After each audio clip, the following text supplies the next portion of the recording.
Peace to the family, y'all.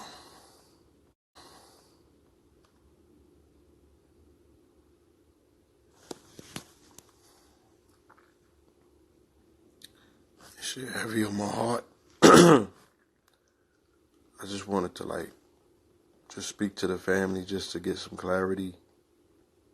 You know what I'm saying? There's so much going on right now. And it's like, I don't even know how to fully express it. I don't even have the words for it. You know what I'm saying? I don't have really nothing intelligent to say. Everything is just going to be emotional. You know,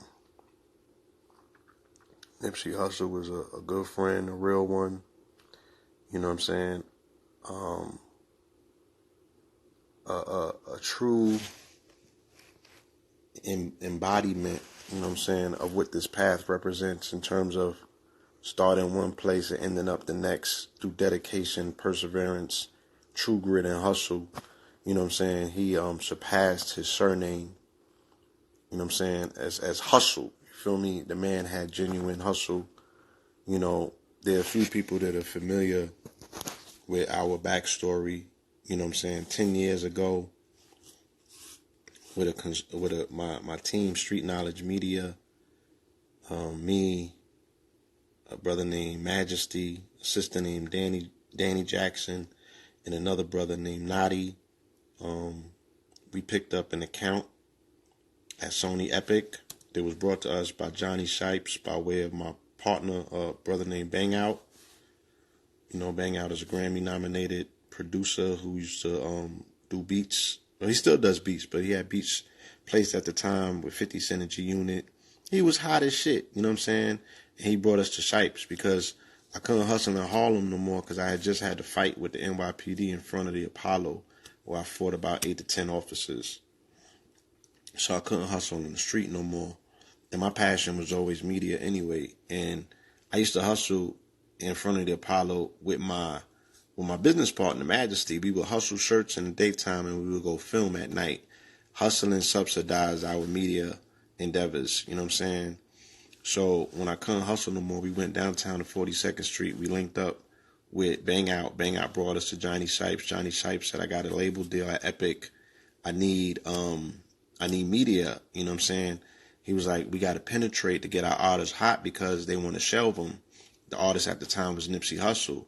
So we kicked into gear, took the cameras, went to the 60s for the very first time. Big U gave us the pass. Majesty went out there and he shot a documentary called Turned Up. Turned Up ended up debuting on World Star. We did 1 million views in 24 hours with Nipsey on Turned Up. You know what I'm saying? Oh, we felt it was impressive. It was legendary in terms of some street shit. But the labels wasn't impressed because Nipsey didn't have a record single. They wasn't playing him at LA radio because he had gang injunctions on him and he couldn't perform in the city anyway. So they was like, yo, we might have to drop this artist. We did 3 parts of the documentary. Every one of them got 1 million views in 24 hours. And we wasn't paying Q and World Star. The labels didn't even have relationships with World Star at the time. That's how early in social media this was. 08, you know what I'm saying? Late 07, 08, you know, Obama had just pretty much got in. And I used to always joke with Nip about, I'm like, look, nigga, the wave is, you know, blue gangs and Africans, because Nipsey was banging for the Crips and he was Eritrean, you know what I'm saying? And Obama at the time, him being Kenyan and banging for the Democrats, banging blue for the Democrats, you know what I'm saying? So it's just ironic, you know. And then we was up at Epic and we did the run, and then Michael Jackson died. And then I left Epic, and then I went to Harlem and I started hustling Michael Jackson merchandise. You feel me? In the midst of it, because my passion was in the fact that I wanted to tell this man's story, just like I want to tell Nip's story. You know what I'm saying? And that ended up turning into Know the Ledge Media because all of the footage that I was capturing in Harlem, I still had cameras. I showed Red how to upload. I had a flip cam. I showed Red how to upload footage to YouTube for the very first time. He showed Sinetta. Then Sinetta TV was born out of that. You know what I'm saying? And then we started Know the Ledge Radio. All of this shit came out of the time that I spent, with Nip and the turns that I took to say, look, I want to bring consciousness. I want to bring a new look to consciousness in terms of media wise. Because niggas didn't have media prior to that. They was filming lectures, but nobody was on motherfucking YouTube at that time. You know what I'm saying? Sonetta was selling DVDs. And right before that, we were selling VHSs on the circuit. You know what I mean? Yeah, this was around the time when Bullets Ain't Got No Name, Volume 2. Right? SlawsonBoy.com. We was managing that website. We put the whole fucking site together. Turned Up Documentary. You know what I'm saying? Go Google it. Go to World Star. Right? I'm by no means taking any credit to say that we made Nip. Nip was self-made. Nip was always, when I met Nip, Nip was conscious. When I met Nipsey, he was talking entrepreneur talk. You know what I'm saying? He had the blueprint. He always had the blueprint. You feel me? Nip is a fucking hustler to the fucking death. You know what I'm saying? No pun intended. I'm just saying, like, that the man died in front of his store. The man died in front of the businesses that his hustle ended up allowing him to purchase. I was in LA 2 weeks ago, and I passed the store and I wanted to stop and see if he was there, but I didn't see no entourage. I didn't see the car. I kept it moving. I haven't really got an opportunity to speak to him about the documentary. I know some inside information that I'm not going to share. You know what I'm saying? And, I'm just like, at some point, we're going to talk. At some point, I'm going to see the brother. At some point, he got to come full circle because he's telling the documentary about my mother's life. You know what I'm saying? My mother in my eyes alive. Dr. Sabi's not here. You feel me? So I take a lot of motherfucking, I'm looking at these news reports and I'm looking at people's timelines and I'm like, yo, like, you got to be careful with all that shit that y'all talking about. You feel me? Because there's still people alive that you're putting in danger. If there's a witch hunt on for the people that got the cure and was part of that case, like, where does that leave the people that's still alive? Like, nobody's taking that in concern. Like, everyone, as much as y'all talk about y'all love the elders and you care for women and all of that shit, the community don't protect these women. It's us fucking protecting these women. It's us making sure, I gotta make sure my mama don't see this shit online. You feel me? Where she got thoughts in her head to be like, oh, well, if they coming for people that's doing documentaries, if they fucking coming for people that's curing AIDS, you understand? Like, this shit is like, people they talk that talk, but they not really about that life. You know what I'm saying? They just want to sound cute or conspiratorial. You feel me? The fucking streets consumed that, man. Let's talk about that. Let's talk about us. Let's talk about the movie Us in the context of us, right? Tethered to our lower selves, tethered to this part of us that can't fucking go and make this transitional jump. Wherever it is that we supposed to be going. That part of us. There's so the subculture aspect of who us is. We gotta cut those ties. You know what I'm saying? That man got consumed by his own fucking community. He had blood ties that he could not divorce. Let's talk about us. Let's not talk about them. We know what they out here doing. But it's a responsibility for us to protect us, if that's the case. You're not just going to sit by and talking about, yo, the government. If the government took another one of ours, what the fuck we going to do? We're going to still sit by and point fingers and talk about them? But if us took one of us, right, is that at some point a referendum to say, look, let's take the cool out of this shit. Let's explain to these children that, you know what I'm saying? Like, if fucking Nipsey ain't safe, who's safe? If Nipsey's not safe, who's safe? Is that if he's not a form of leadership, right? And I'm not talking about the celebrated aspect of the shit that we keep talking about, but the modern day aspect. Because what our people need is economic literacy. What our people need is inspiration. What our people need is a physical model of somebody who came from a particular predicament and changed some circumstances and got the fuck up out of that particular situation and predicament. That's what that brother represents. That takes a lot of discipline. That takes a lot of leadership, right? Because he was leading them young men. He was leading the people who was watching him. He was leading other rappers. If you see the fucking outpouring of sentiments Behind the scenes, the people that watch from the shadows and the sidelines and be like, yo, I'm going to give you your flowers after you fucking gone, to be like, my nigga, you was inspiring us. I wanted to invest in my community. I was doing this. I was doing that. I don't know if that man in his heart knew all of the things that he was responsible for. Right? Yeah, there's a lot of threes. There's a lot of numerology. We could get into all of that. We could get into all of that. But what is it going to solve at the end of the day? Are we addressing the real shit that we need to address? Us. Stop passing the fucking buck. Right? And people, I seen the memes already. Oh, they saying, you know, they're quick to run and say, you know, it was somebody from the community, and it's always somebody from the fucking community.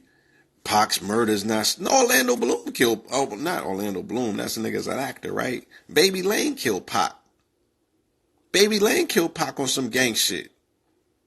And more than likely, this was another street situation that consumed this young man's life, right?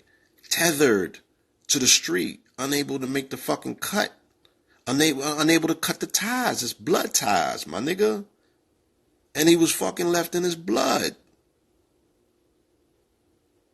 Right?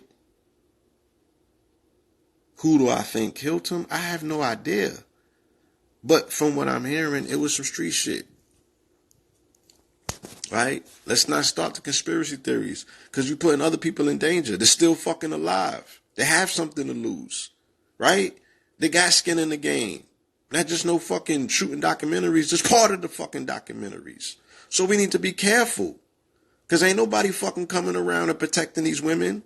So stop throwing them in the fucking fire like that with these conspiracy theories.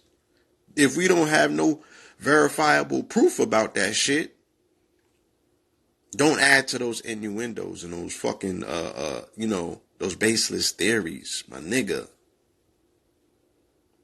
Real fucking talk. There's real people fucking involved in these situations. Right? No, I don't think it was a government hit. You know what I mean? But as you know, as is typical, because we ask people to do this. You know what I'm saying? Yo, step back, wait for the information to come out, evaluate the information, and don't make a rush to judgment. So I'm not going to make a rush to judgment. You know what I'm saying? I'm just telling you some of the things that I hear. I'm not going to get into everything that I've heard. But based on some of the things that I've heard, you know what I'm saying? That's where it's tipping towards. You know? But, like we did for Sabi, like we eulogize everybody that makes their transition. We come on here and we tell you to focus on the positive about the contribution that these particular people made to our lives, right? In the way that you honor ancestors is by continuing the legacy and completing the mission. You feel me? So that man had enough gumption, he had enough knowledge to name his movement the marathon, right? Victory laps. Talking about continuance, talking about this shit is a marathon, it's a sprint. Not a sprint, it's a marathon. It's the long motherfucking play, right? It's not the short way up, it's the long way. So, what does a continuance of this man's legacy look like? Self-empowerment, self-employment, right? Ownership, right? Buying parts of your community back in the midst of gentrification and red zoning and all these other things that threaten. If, you know, these babies is out here signing up to die for these fucking communities and they don't got no skin in the game. They don't have no stock. You dig what I'm saying? And they running into liquid cash and they not converting it into no level of power while we are being pushed out.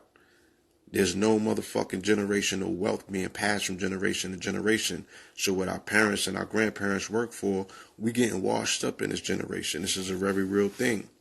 So even being in his community, you know what I'm saying, when I was in LA, all of that community is going through gentrification because they run in a train station, a subway, right through Crenshaw.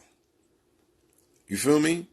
So that was very ingenious of him to buy into that property, you know what I'm saying, right? To get some skin in the game, to own a stake in what's in his own backyard, because that property potentially had the potential to be worth upwards in the millions in 3, 4, 5, 10 years, you know? So that's how you pass on generational wealth. So the only way to uphold this man's legacy, yeah, we're gonna play the music. You feel me? We're gonna run through. Yeah, my favorite is Slauson Boy. You know what I'm saying? We're gonna run through the. I mean, I love the album. Don't get me wrong, but Slauson Boy mixtape is my favorite. We're gonna run through the catalog. We're gonna play the music. You know what I'm saying? But how do we honor the legacy? How do we continue to complete the mission? Because he left blueprints. He left an example. He left a legacy. You feel me? That's how we honor that. For us, for my part, for my family, you know, we make sure that motherfucking documentary is finished. We make sure that that information gets out. We make sure that, you know, like when Left Eye died and she wanted the world to know about Sabi, you know what I'm saying? Nipsey has made transition and he wanted the world to know about Sabi. So we make that finish. We make that happen. We finalize the story. We tell the right fucking story. Okay? How about that? So, you know, I mean, different people can do different things, but if we all collectively do our part, you know what I'm saying? It won't hurt as bad because the shit hurts. The shit hurts, yo. Like, even if I ain't know this man, even if I just observed this man from a distance, well, goddamn, he was fucking inspirational. Family man, you know what I'm saying? You know, I seen when he had went through something with his wifey and shit. You know, this was right before he had finalized his deal with Atlantic to bring out the album. I guess he might have been going through growing pains with his situation, you know what I mean? And I don't know, you know, I'm speculating because I don't know the exactitudes about what happened. But he was man enough to reconcile. He was man enough to be, you know, open in public about his feelings for his whiz. You dig what I'm saying? And his life turned around. You know, he got his deal. He got his lady back. You know what I'm saying? You know, he always was showing her affection.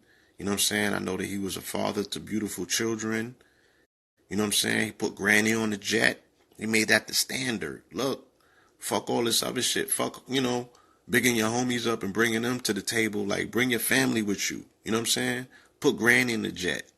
Show generational wealth in real time through generations. You know what I'm saying? Empowerment. You know, last time, like I said, I was out there the other day and I seen that they was building something like on Crenshaw and Vernon, right? It looked like it might have been a smoke shop. You know what I'm saying? They might be building a smoke shop over there. But it's right on Crenshaw. It's right through where the trains are going to be running. So this man had genius ideas about how to get not only real estate, but the right real estate. You know, he had a startup. You know, I think it was like an incubator or some shit like that. You know, he had a dispensary. You know, he had several businesses. You know what I'm saying? Like, son was just on his A game, and all of that shit was from true grit and hustle from the ground up. You feel me? Homie's a fucking gangbanger. Like, let's be clear. Now, he's not only a gangbanger, but I'm saying that's where he came from. And we know what the normal designation is to that. You know, you're either going to end up dead or in jail, right? That's a two-way street. It don't have too many motherfucking side roads to that.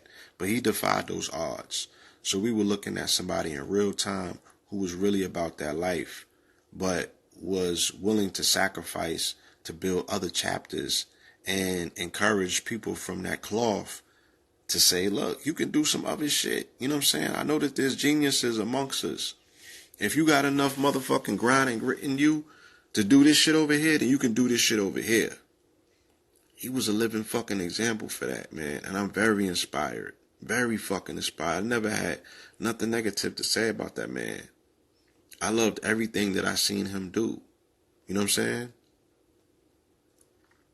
Every fucking thing that I seen him do. You know, mama loves him. You know, mama had to look into the whole situation herself, and what she ended up seeing in the young man, she was very impressed. She was like, this is an impressive young man. You feel me? I'm sure that she was looking forward to meeting him one day. You know what I mean? Like, this is just fucking bad, yo. This is bad. This is bad. And I don't wish death on nobody. I'm just saying, I can't reconcile it befalling this brother. You know, this transitional human being who was undoing the fetters, the fetters that we seen in the movie Us, right? Like if a mummy starts unwrapping himself and undoing himself of the fetters, right? The fetters are your past. The fetters are the ideals of what society says is motherfucking promised you. You feel me? The fetters are, the supposed hand that you're dealt. This brother was traversing that. This brother traversed it, you know what I'm saying? But he was continuing that ascension in a way in which has to be inspirational to friend info. You feel me?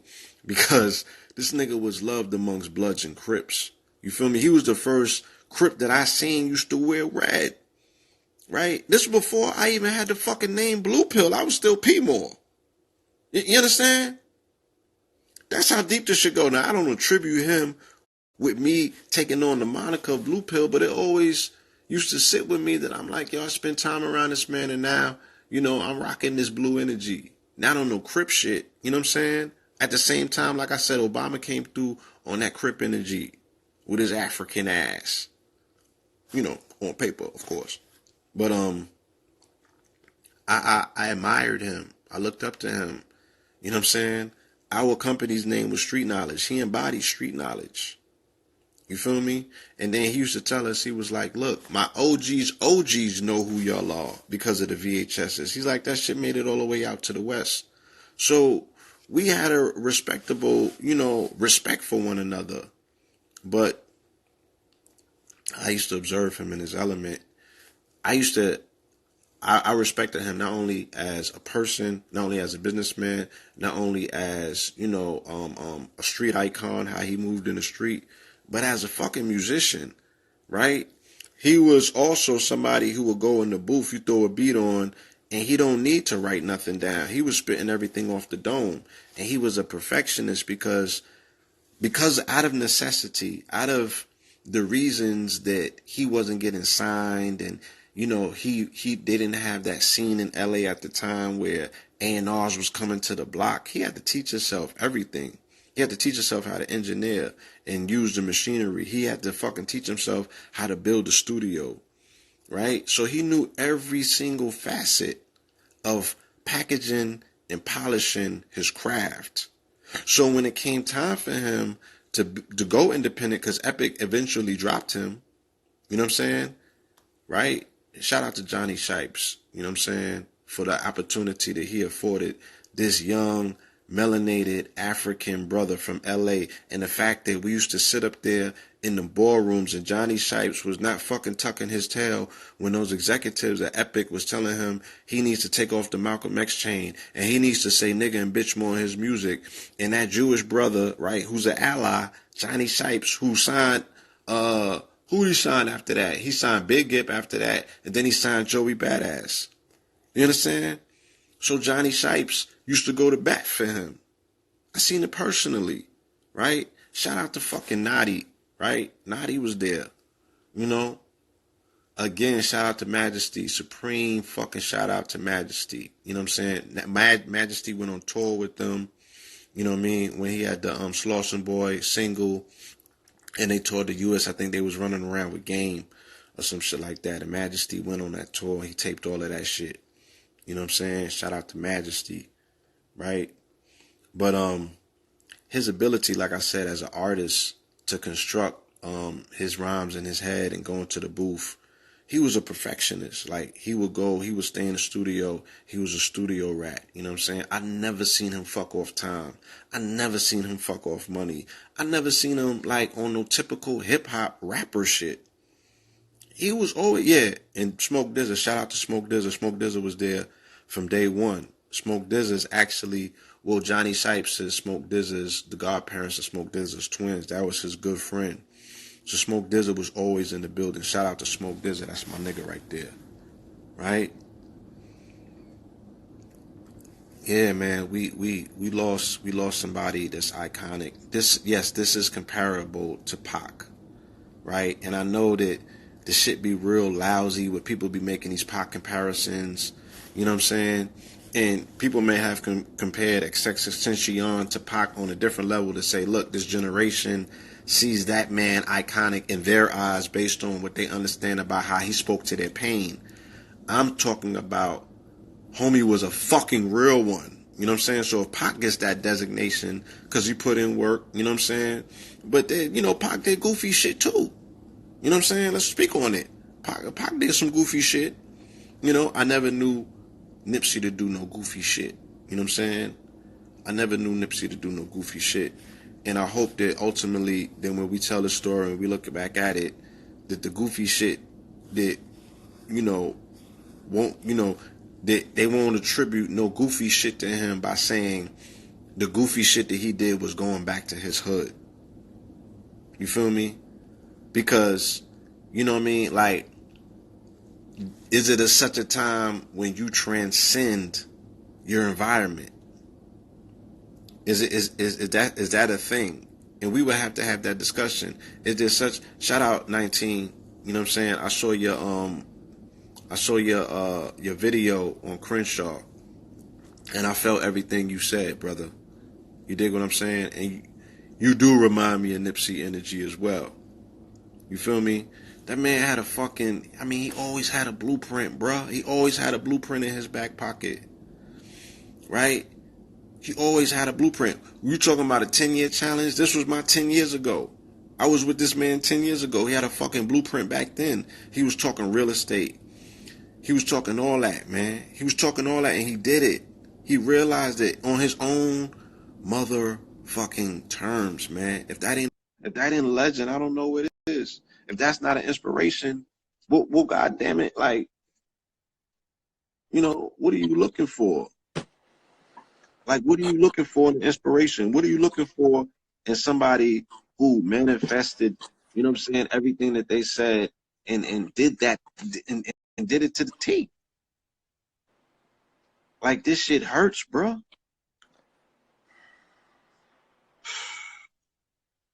I ain't gonna lie, I ain't even had the strength to go live by myself, man. I needed to go live with somebody else to share this pain, man. Bro, I heard the pain.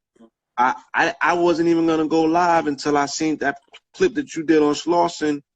On Crenshaw, and I heard the fucking pain in your voice, and I'm like, man, you know what I mean? Like, I can't go to sleep like this. I gotta talk. I gotta say something. I gotta get this shit out of my system, bro.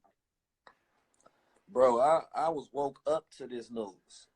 Somebody woke me up. They said, Keys, get up. You ain't gonna believe this shit. They say, look at the internet. You gonna find out. And, the first news was he was shot. And the initial reaction was like, damn, I felt like I just lost one of my brothers. Like, it hit deep because I just did a podcast and I talked about who's the most conscious rapper of the West Coast. And we voted that it was Nipsey Hussle. So I started talking about it wasn't about the music, but it was about his activities. And his activities, the personification of his fucking speech, his talk. Like, I seen him talk himself into that position. I seen him talk himself into the fruition of those plans in real time. And that's the example that all of our young men and women out here need. You know what I mean? So we can really utilize, and see how you can utilize these platforms.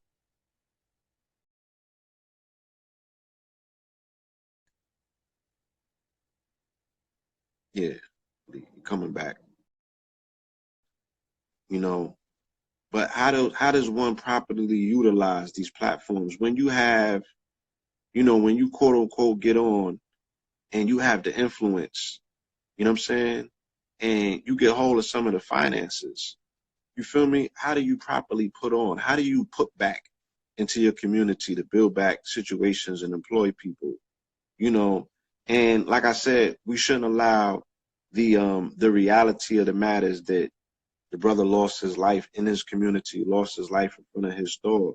We should not allow that to shade what he was able to do for his community we should not allow that to cast a unfavorable shadow on the fact that he employed members of his gang in his community or members from the community in his business. You know what I'm saying? We should not allow that to happen. You know what I mean? Um, I hope that the narrative does not shift to one where we're like, look, you know, once we make it, we got to leave the hood and never go back. Fuck the hood. You know what I'm saying? I don't really think that that's the direct approach. You know what I mean? Like I said, the brother might have been tethered or tethered into situations that, you know, if you're not part of that life, you probably wouldn't understand. Right. But that should not detract from the fact that he put on, you know what I mean? He used his platform and his influence to empower people. You know what I'm saying? He had the We Work, the incubator in the Yeah, the community. Vector 90. You understand? He brought money back to that community. He brought influences back to the community. Think You know how about many the people I game, know? man. Huh? Look at what the game is right now. The game is completely lopsided. Completely. We just got a Nipsey Hussle. We just got a Nipsey Hussle where we can see mainstream being happy that a brother was positive and he carried that masculine vibe at the same time. He carried that All the I'm a way. man with integrity vibe. Like All the way. that energy, he was the let's I'm gonna just keep it 1,000. He was the only one in the game that carried that energy. And And as I look, see him doing stuff, I cipher some of that energy. Like, yeah, I'm on the same journey. and when was challenged, did not back down because he put Nope. that post up with Big U and the rest of them, right? When they had the Big U and them, they had the graduation and they had the Pee Wee League and what have you. Exactly. And he said, "Elite them boys ain't limp," and they came for him. And this was around the time that his album was coming out, and they could have washed him on that. Mm-hmm. And he did not back down at all. He stood his fucking ground. He is a fucking man from day one until this day. And that's why I vibe with him. Yeah, like, bro. That energy he had, man, I kept thinking like, damn, like I know I rock with Nipsey, but when it hit me, I just kept, why am I feel so connected to it? like I feel tethered to that shit. Like you talk about. And I had to think about it for a second, and it hit me, and that's when I made that video. And it was like, it's because I see myself in him. Like, so when I heard the news, I felt like I got shot. I felt exposed. Like I was in the same situation. Like, damn, that same protection that was afforded to his energy, him doing something similar in the paradigm, if I had those same resources as I continue to grow, I want to do the same exact thing. So I see myself there. I'm like, whoa, Nipsey though. But when I was saying Nipsey, I was speaking like me. I just got shot. I just got hit. Damn. Most people don't understand, like, when you look at his music and you look at the strategy in his music, if you want your hood to continue to stay behind you, you have to be strategic in how you employ the message. You don't just go far left field on some positive outburst, and then the guys in the hood can't rock it no more. They can't listen to it. You gotta feed them. You gotta feed them a little something. But you know, they say what? You put the medicine in the poison. So if you needed inspiration, if you needed motivation, you know what I'm saying? If you needed the blueprint on how to motherfucking boss up, and unfortunately, or at some point, cut ties from the Thetters, then he gave you that as well. You feel me? But he was also, like I said, he was tethered to that environment to a degree where you got to feed the wolves. You know what I'm saying? You got to feed the wolves. Man, I was on Crenshaw. Sorry to cut your wisdom. But I seen Big U. I seen the brother Idris out there. I seen his manager, the one that put him on, the white boy. Yeah, man, they was all out there, man, for that energy. Steve Cobell. Steve Cobell. And the thing about it was, people, in a moment like this, you don't know what to do. You ain't got no power to do anything. So the goal was just to go out there and soak that energy up, just to be around other individuals who understand what you was going through in that moment. And a lot of people was lost with this feeling because a lot of people didn't realize what he represented for themselves, what he represented, individuals coming through or coming from that down riding environment. And taking that intellect and funding it in a righteous manner. In a righteous manner. Being honorable and being integrable. He was basically what he was a manifestation of something that we wanted to see in a rapper the whole entire time. Tupac did, look, I know people do the comparison with Pac and Nip, and rest in peace to Pac, but Tupac wasn't Nip. Tupac wasn't Nip. He may have been what Pac may have been what became that, but Nip was 33, Pac was 25. Maybe if Pac had more time, he would have got into that, but that's not where he was yet. But Nip was on another level. He was introducing cats to crypto, to different technologies, to ownership, to financial literacy. Look, he was, you know how many people have told me that he introduced them to Gary V? And just alone with that, with Nip couldn't explain, Gary V be lighting into people. You know what I'm saying? And the shit works. Right. The shit works. You feel me? So, you know, I speak about the fact that, you know, we would be in boardroom meetings and the executives would be begging Big U and Johnny Shipes to be like, well, please tell him to take that Malcolm X chain off. We'll buy him Cubans and we'll buy him all sorts of shit. You feel me? Yeah. And he would not compromise. He'd be like, yo, I am not taking this fucking chain off. This is my inspiration. This is who I'm inspired by. Like, bro, like, I never heard a rapper, because he wasn't a rapper, but I never heard a brother, a young man, a melanated man, speak like he spoke.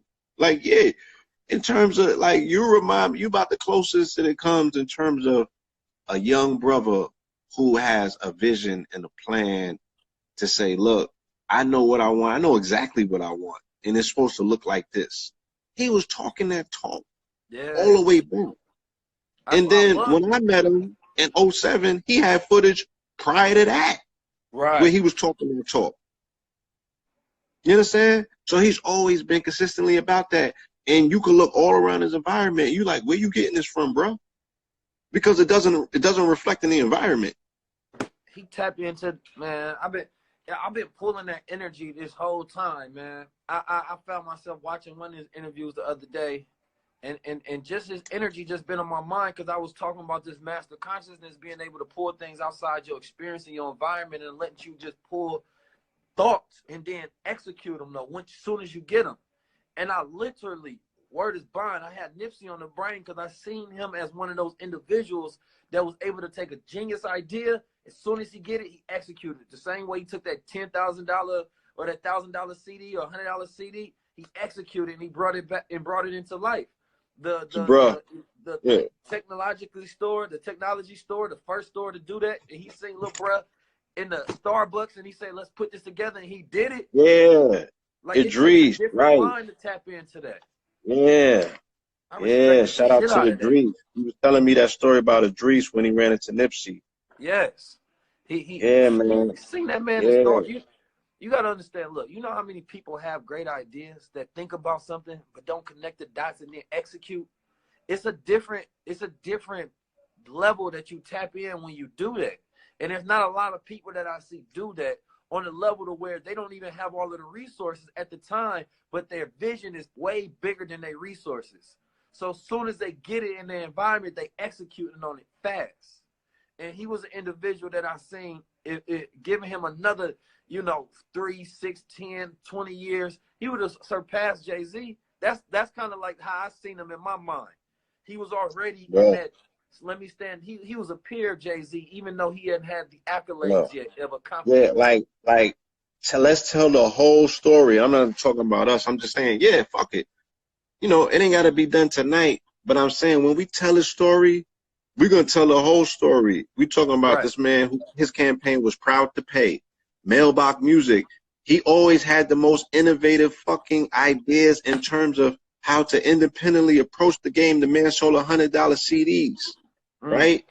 And started a campaign saying proud to pay, right? So when we initially started his online base, he already had followings he had a global following. When we started SlawsonBoy.com, it was the Russians, the Slovakians, and all of them that came in.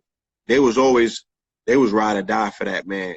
So he took that particular crowd, right? Nadia'll tell you, he took that crowd that he initially got and he built and he bubbled on them, and he knew that there was a dedicated fan base, and he knew about the. Pardon me, man. They fucking prematurely clipping the live and all of that. You know what I'm saying? But we back in the building. See if we can get the brother 19 back on. You know,